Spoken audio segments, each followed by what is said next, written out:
Thank you very much, Mr. Deputy President.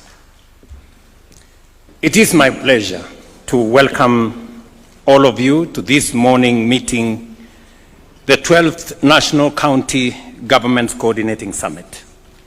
Each time we gather under this framework, we renew a commitment that lies at the heart of our constitutional order, the commitment to shared governance, inclusive prosperity, and collective responsibility for the future of our nation. Since the inaugural summit, we have seen clearly and powerfully the transformation that happens when governments choose collaboration over confrontation and partnership over competition. Devolution has not only drawn the machinery of governance closer to the people, but it has also energized counties to become genuine engines of local development, centers of coordination, and champions of responsive, people-centered service delivery. Over the past year in particular, this summit and the spirit of partnership has been evident across the country. Counties have stepped up assertively, strengthening healthcare delivery under the Social Health Authority reforms, expanding agricultural value chains, accelerating the establishment of county aggregation and industrial parks, and adopting digital systems that have modernized planning, record keeping, and payments at the county level. I must congratulate all governors and their staff for this great achievement. These reforms are visible in our hospitals, where supervision has improved, in farms and markets, where farmers and traders now benefit from better infrastructure and coordinated support, in schools, where collaborative programs such as the transfer of school feeding initiatives and assets are enhancing enrollment and retention in our schools, and in households where citizens now interact with government more easily, efficiently, affordably, and transparently.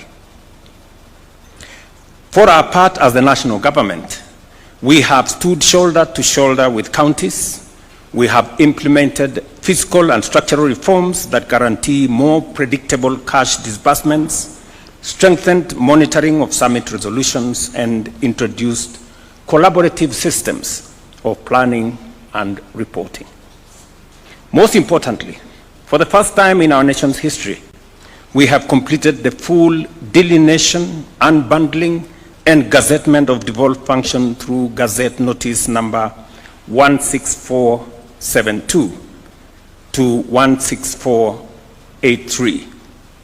This long-awaited clarification of roles, pending for nearly 12 years, finally removes historical ambiguities, duplication, and institutional tensions that slowed service delivery and generated conflict over responsibility.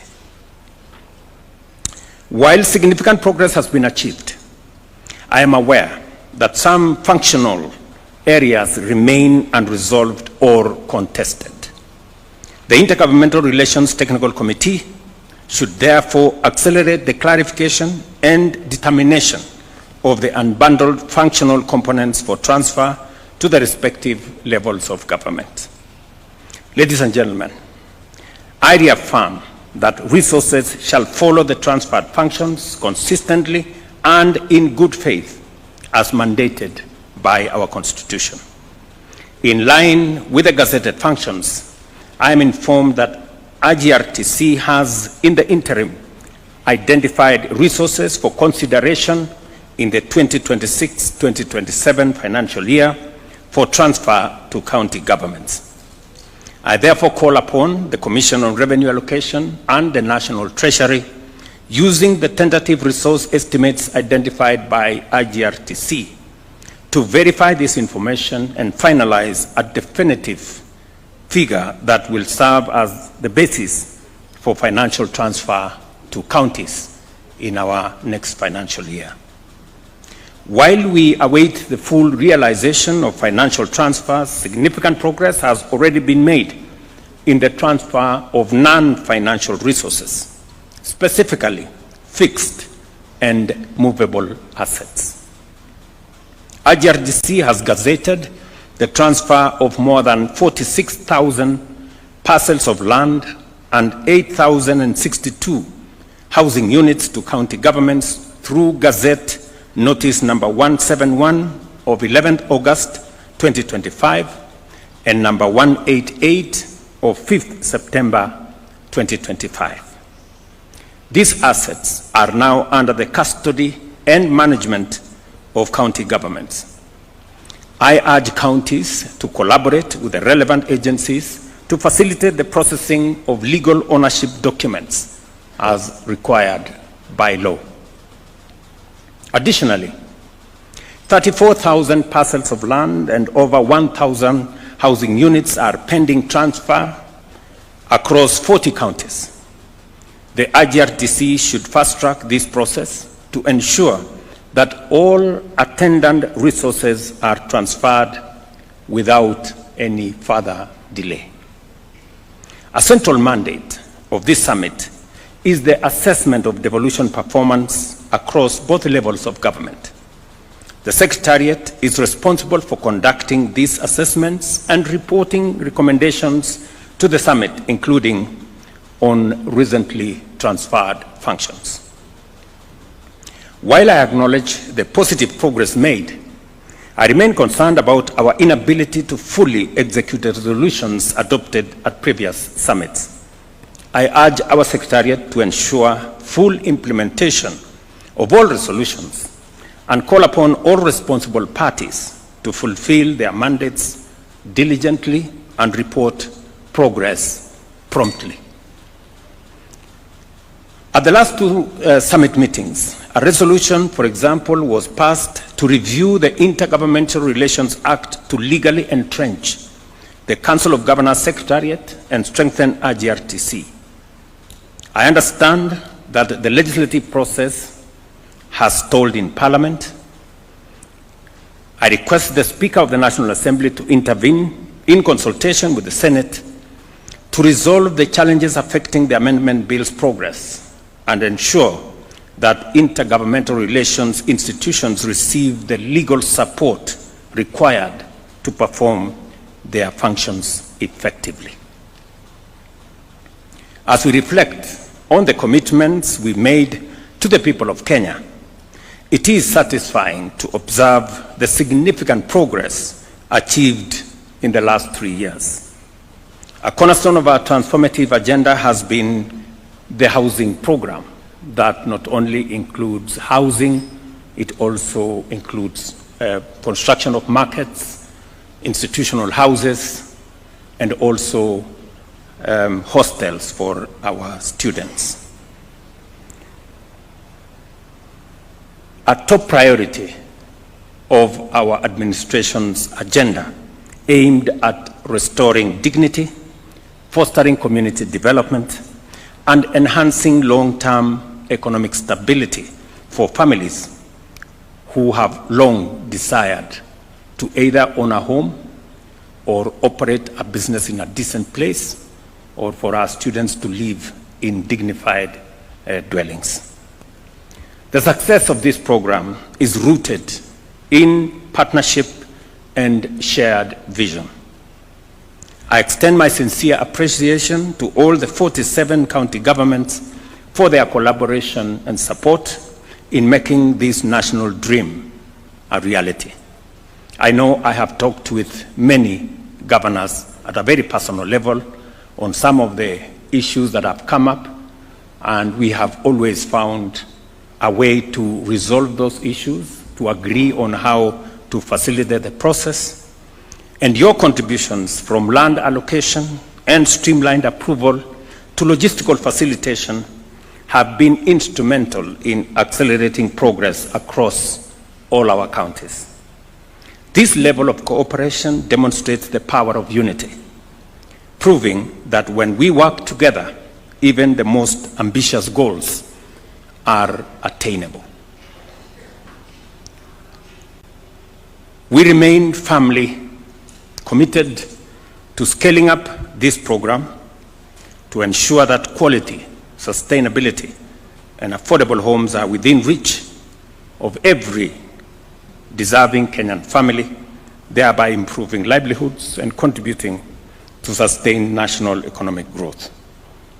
We have done the same on matters health, and I must commend counties for what we see as significant developments, including progress in supervision, delivery of service, delivery of health commodities, personnel issues, and an array of collaboration that has made it possible for us to be able to jointly deliver on health, a very primary and present agenda of this administration.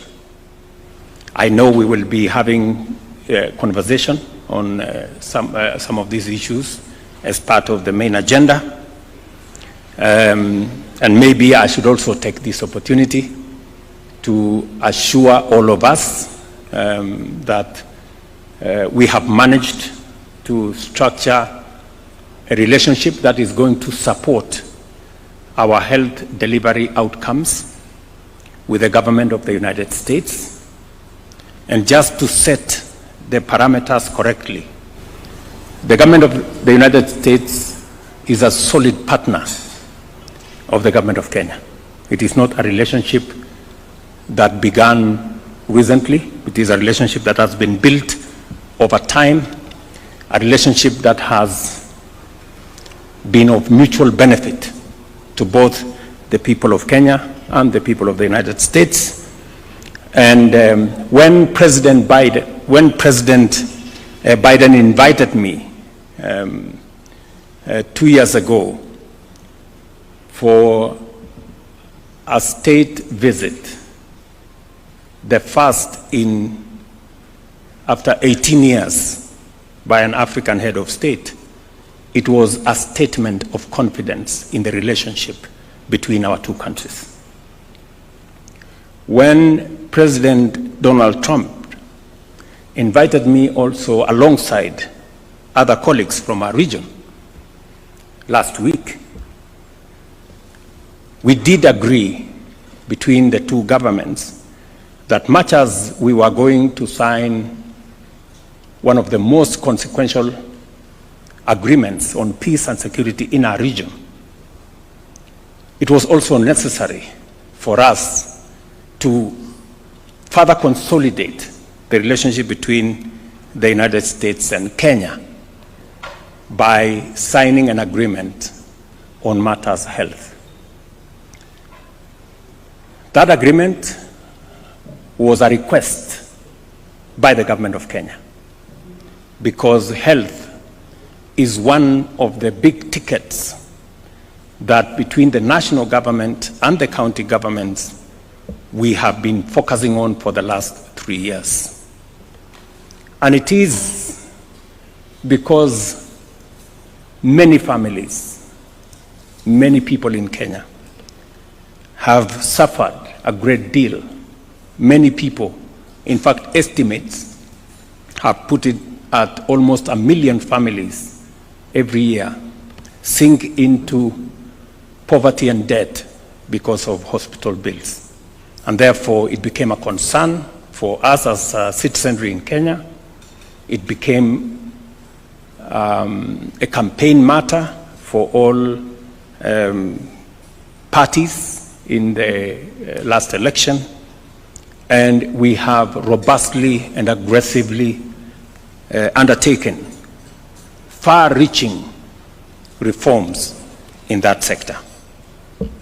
We did, as a government, request the United States to support us in this space, and they acceded to our request.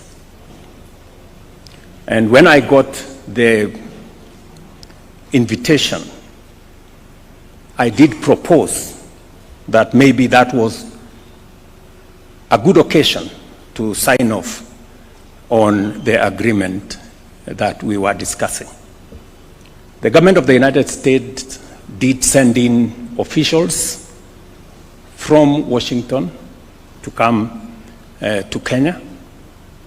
We did undertake the negotiations. I must commend C.S. Duale, P.S. Oluga, and the teams at Ministry of Health for working overtime with the support of the Office of the Attorney General to finalize on that agreement and to facilitate the signing of that agreement on my visit to the United States last week. For the people of Kenya, the United States is supporting Kenya with $1.6 billion, which is just over 200 billion shillings over the next 5 years in the health sector, a sector they have been supporting for a long time. In fact, the numbers show that the United States has spent $7 billion in Kenya on matters health over time. Let me also say that this facility is not alone. I have seen some comments whether we are contracting more debt. Just to assure the nation that this is not a loan facility. I have also been careful to make sure that the negotiations were clear. If you followed the United States Secretary of State, Marco Rubio, did state clearly that we have working institutions in Kenya. We did not become the first country to sign an agreement on health with the United States by default. We became the first country by design because we have the requisite institutions and we have the requisite human capital with the capacity to undertake any negotiation. I want to remind us, and I have said this before, and I will repeat it again,